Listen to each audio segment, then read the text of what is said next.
Go live, and the first thing he's doing is drinking. Yeah. Hello, everyone. Good afternoon, good evening, good morning, whatever you are. Good God. What's a good way to start with a beautiful laugh from everyone? What's in your cup, Ali? What is in your cup? Because it's different than what's in my cup. I'm just putting it out there. It's some Jimmy Digger. All right. Something particular, yeah. So I have this beautiful souls, like as I said, like every day, 20 minutes just to get to know the speaker and just to give a sneak peek about their speech and before the summit. So from here till the day of the summit, which is Saturday, I have my friend here, Michael Bridgman, and I have from British Columbia, Calgary, right? Michael? Calgary's in Alberta. Vancouver. Sorry. And I have Tarnia as well from UK, Manchester United, and Khadija Tutu from USA. So welcome to this live, and just introduce yourself and go from there. Who's going? Yeah. Khadija, go ahead and tell us a little Oh bit about man, you yourself. guys set Where me are up you on are? that. That's so not cool. That's so not cool. Lady Okay. first. Lady Is this first. streaming on Ali Dose of Inspiration right now? What's that? This is streaming on Ali Dose of Inspiration right now, right? Yeah. All right, cool. What's up, everybody? Assalamu alaikum wa rahmatullahi wa barakatuh. What's up, everybody? It's your girl Hadija Toto, and I am one of the speakers for Ali's amazing summit coming up, a journey back to humanity. And the topic that I'll be discussing is being a voice for the voiceless. So often we hear about, I'm the podcast host of In Trance You, where we believe we are the creators of our own reality. But in the creation of our own reality, sometimes we deny the reality of those that face an adversity that we currently aren't facing.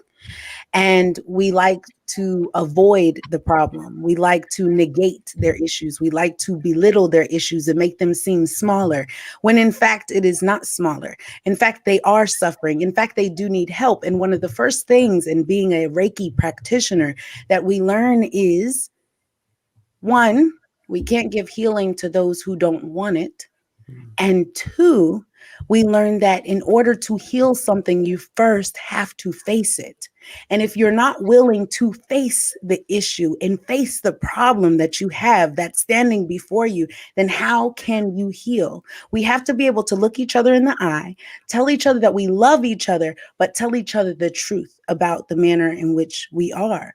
I remember, I'll take it a time back, and this is just a personal story real quick, is that when I was in high school, it was the first time my mom was like, okay, you can start wearing makeup on your face. Now, I don't know, for a teenage girl, when your parents say you can start wearing makeup, you go nuts. At least I did. And I was like, oh, look at me. I am fine. I mean, I was fine without the makeup.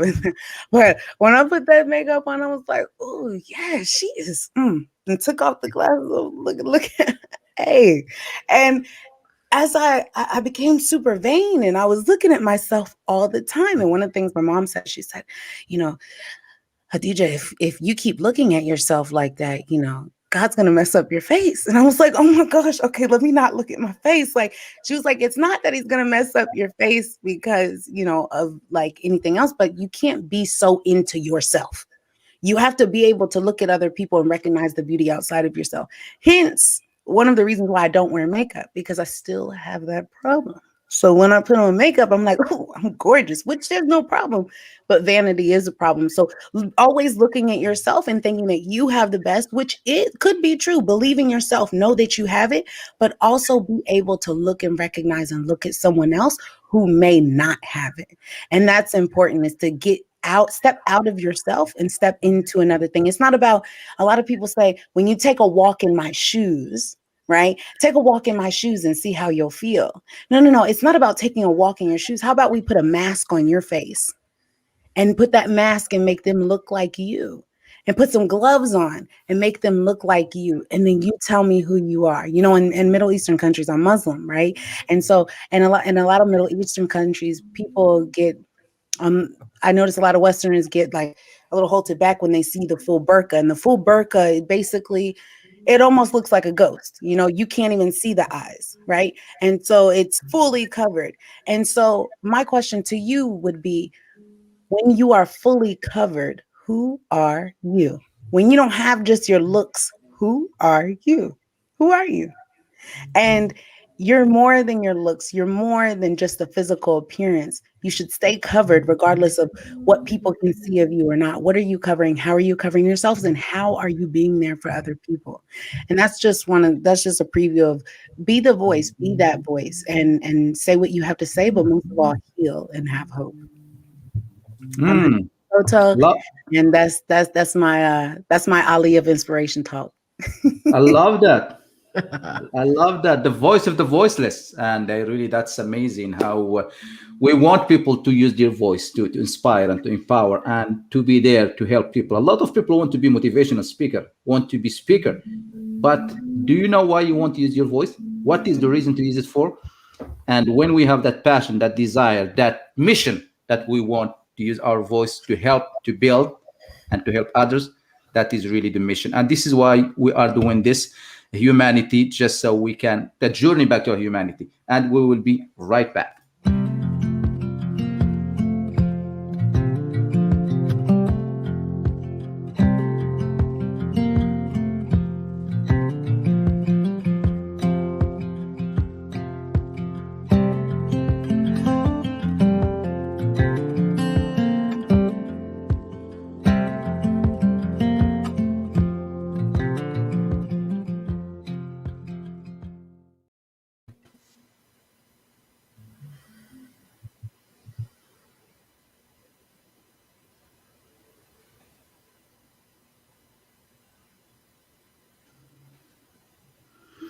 I don't know if that went through or no. It looked like frozen to me, but did you guys see the video? We got it. It looks good. It went through. Okay. For me, I was just like, cut. That was good.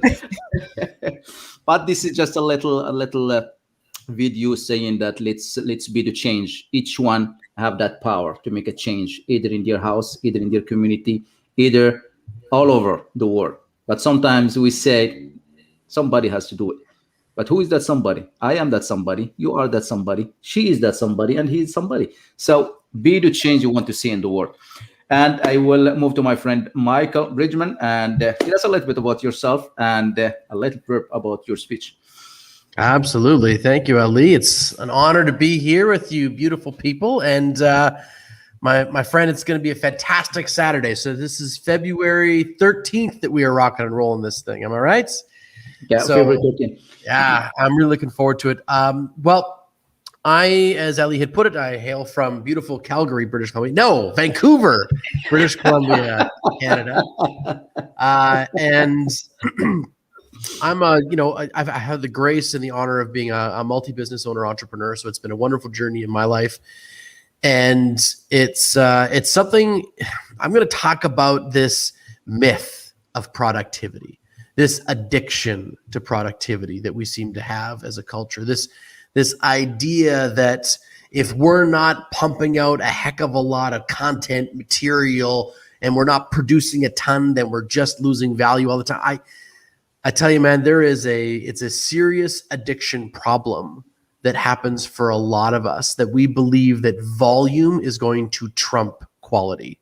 Mm-hmm. And the fact is that it's a wonderful way of chewing up your life and spitting it out without a heck of a lot to show for on the other side.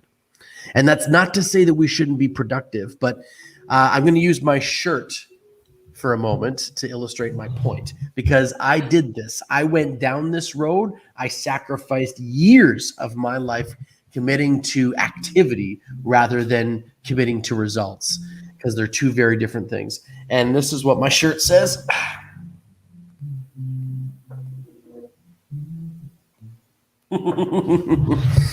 Right. So if I can't be a good example, I'll be a great warning. And the fact is, Ali, is that in my talk, we're going to dive into some of the danger zones, the hot points, the real touch points of where you can overcommit yourself to something without actually being aware of where you're going with it.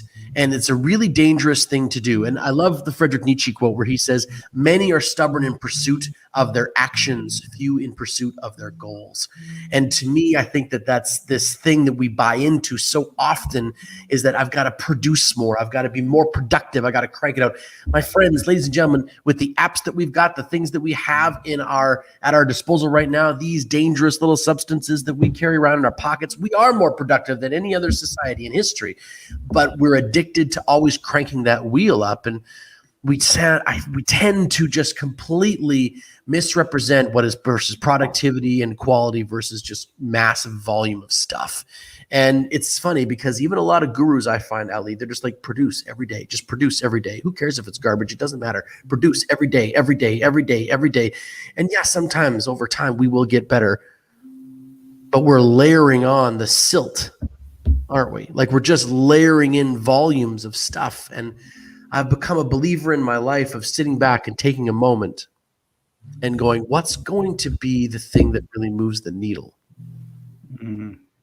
You know, yeah, I've got to love my wife every day. And I do. But what are the things that are going to move the needle for her? Because it's a combination of commitment and wow moments.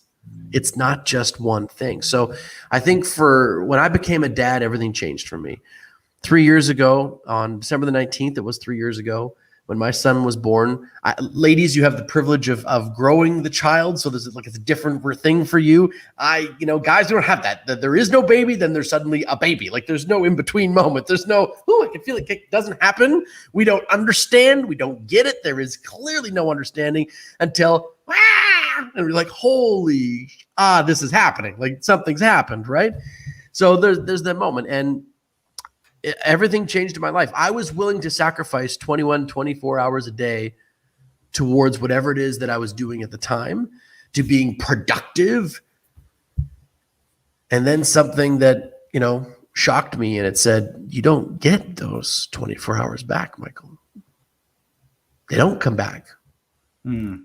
There's this myth that we have to be productive at all times. By a show of hands, who here has brought this into the bathroom with them? Come on. Always. Exactly, right? Can't that be unproductive time? Seriously, can't it be unproductive time? And so it boggles my mind how it's just become this really serious addiction. And we're going to tackle that. But not only are we going to tackle it as a concept, as someone who runs and owns multiple businesses, I'm going to give you, whoever's watching, some really good tools and tactics on how to get just as much done and yet not have to be so personally productive. So that's what I'm going to dive into. And because this addiction to production is, in my opinion, it's hurting our humanity. It's taking us out of those moments where we should be connecting with people or just pooping and ruining them. It's true, 100%. This phone, not going to the bathroom anymore. No, that's right, Ali. Sometimes we tend here's the thing. I want to be in your head, though. The next time you head towards the bathroom, I'm telling you right now, you're going to be going, like we make a decision. Oh my. We make a I'm gonna haunt decision, you. we are not using the phone. And you sneak, like you are going to the bathroom, and you look at it like, maybe I'll just take it. Totally. So every time I poop, I'm gonna think of Michael. That is so not what I wanted to accomplish today, but it turns out that's what happened. It's really a good point, Michael. I really like that, because productivity takes us away from it become almost like addiction, worse than addiction.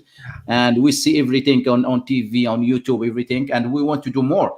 And we forget about family, we forget about ourselves. And sometimes we don't take time for ourselves. And the crazy part, Ali, too, is that to me, it destroys me being present. I don't know about anybody else, but for me, it saps away my ability to be present in the moment, because I'm always thinking about the next thing that I want to do. Ooh, should I Instagram this? Why can't I just be in the moment, right? Mm-hmm. But the other thing, too, is that and I'll get into this a little bit more, but the comparitis creeps in our productivity. And Yes. we look at people, right?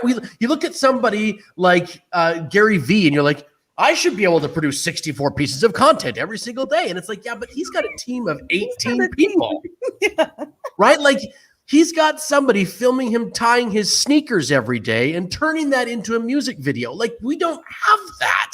So nor should we expect that of our, like, there's this difference, and they set a standard, and then they go, well, yeah, but you don't have to copy me. Bullshit. Why else would you be doing this if it wasn't for me to copy you? You know what I mean? So I think there's just a lot of myths about this. So my desire really is in the 15, no, what is it, 13 minutes that we have? I believe it was concluded as 13 minutes. 15 I really minutes. We will be productive. Make it 13.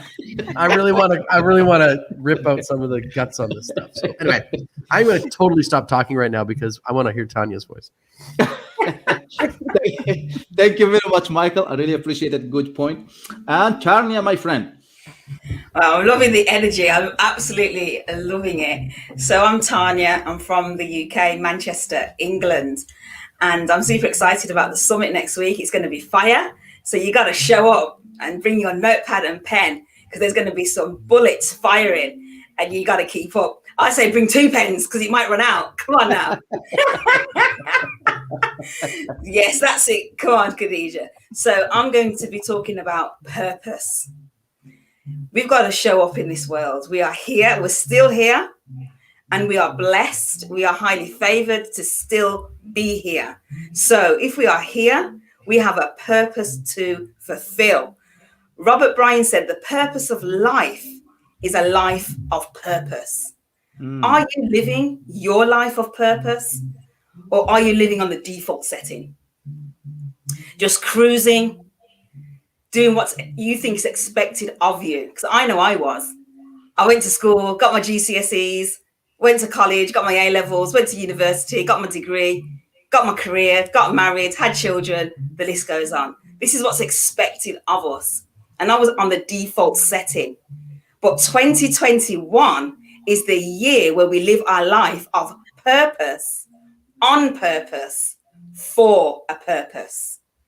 So what is your purpose? And that's what I want to bring next week. What is your purpose? What have you come to do? Because we've got to show up and we've got to just do it anyway. So we have to be purposeful in what we are doing and we've got to bring it. And it's not about when we want to do it. We have to do it. What is your why for being here? What is your purpose for being here? I am showing up. And this year, I'm challenging people to show up, live your purpose. What is it that you have come to do? And we need to stop saying the negative things about the fear, the comfort zone, I'm a procrastinator. And like Michael said, productivity. No, get out of your own way. Stand up, show up, and live your purpose, whatever it is that we are called to do. Us here, we're speakers. We have come to make a greater impact in people's lives. If we all like sleeping, living on the default setting, being that sleeping lion, having the potential inside of us and not roaring like the lion that we should be and being on the side like a spectator, just looking, we ain't going to show no impact. I ain't no sleeping lion no more. Hello, somebody. I ain't no sleeping lion. I'm coming to roar. We have come to roar on the summit next week because we're going to wake. He said, wake up and live. That's what Jermaine Miller said. Wake up and live. 2021 is here. Yes, pandemic's here. Lockdown. The UK, we're on our 3rd lockdown. Okay, we can't go nowhere. My son's at home, homeschool. My husband's at home for a whole year. Salary cut, all sorts of stuff going on. When the pandemic goes, because it will, something else going to happen. It's called life. We need to just get on with it. We need to just get on with it. Get out this default setting, stop cruising through life and live your purpose because we have come to make a greater impact in whatever we have been called to do. And we've got to have that vision. We've got to have that focus. And our purpose is not for us. It's for others to make a greater impact in people's lives, to see that change and transformation. And we're going to soar. we're going to soar. And there's a song that just comes to me. I'm not going to sing it. You're going to hear us roar. Come on now. Love it. Love it. I can't wait to hear that speech. You just give me that bite and you take it away. Come on. Yes. It's amazing. I love it, my friend. I love the energy. I love the purpose, because purpose is the key. If we don't have a purpose, we really don't have a vision. We don't really have a way. We don't have a GPS. And as 2021, this topic, I didn't choose it. It chose me. A journey back to our humanity. It is something that we really need. Like, as Michael mentioned, the phone was created for technology to bring us closer. But unfortunately, it brings people that far closer, but it put us far from the people that beside us, our family and everything. So technology, it can be a blessing, but it can be also work against our advantage when we use it the wrong way. So a journey back to our humanity is something that we all be there to complement each other instead of compete against each other, to include instead of excluding each other, to really see what is there in this world. That's world, because we come to this world naked and we live naked. We don't take anything. Do we take our bank with us, bring all the money to grave? No. What live is what we live on this planet. From good deed, from good work, from book that you write that people will benefit from it, or just leave a legacy. And that's what we are doing. And my topic is going to be the power of one. And the power of one is just like this hand have 5 fingers. And this hand have 2 fingers. Which one will be powerful? Black or white color, or green, black, yellow, white, red, whatever other color, it will make a beautiful picture. This one, black and white, will make just a regular picture. So this is 5 finger, diversity, inclusion, Moroccan, from Britain, from Canada, from all over the world, but we come together as one. We can grab the thing stronger. We complement each other. We grow together, and this is what all humanity is about. I will leave that to talk about it in the next summit. So I really love the energy. I love this. I just thought maybe to share with the audience this beautiful sneak peek from all this beautiful soul, so we can all be pumped, and already pumped with the purpose, with the voice of the voiceless, and with the productivity. We are slave to productivity, Michael. We become slave to that, unfortunately. Yes, baby, we certainly have. I'm not. No, not me. No, but I mean the journal. No, I'm the just journal. Not me either. I'm joking. Sorry, it was all pun intended. No, but that's a good way I to just look at needed it. to make sure we were healed here. That's all. I just want to take. Can I take amends with one thing? Ali said we come into the world naked and we leave naked. Ali, I came in with my underwear and my cape on. Like, that's how I arrived. Just so Yes. So did I had the Come on. underwear and the cape already on when I showed up. Just So you came up with your underwear? Captain Wait, so Underpants. quick note, when my son arrived, we got all these baby gifts. One of the best things I've ever seen was a bib that said across. Now, some people may find this offensive. I thought it was hilarious, but it's a bib that said, "Bitch, put my cape on backwards."